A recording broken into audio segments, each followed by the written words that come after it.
নমস্কার, আমার নাম দভিজিয়া।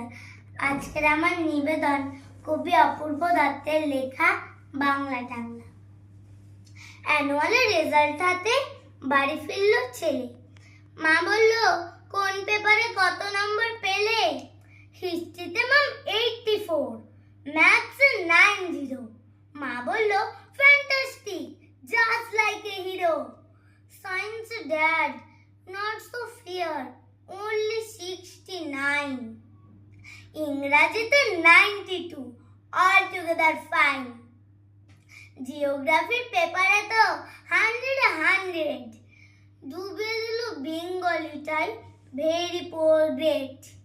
ছেলের মাথায় হাত রেখে মা ঠোঁট বেঁকিয়ে বলে, নেভার মাইন্ড, বেঙ্গলিটা না শিখলেও চলে। বাবা বলল, বেশ বলেছ বঙ্গমাতার কন্যে, বাংলা টাংলা আমার মতো অশিক্ষিতের জন্য। বিদ্যাসাগর, রবীন্দ্রনাথ, নেহাত ছিলেন বোকা, নইলে কেউ শখ করে হয় বাংলা বইয়ের পোকা। মা বলল, চুপ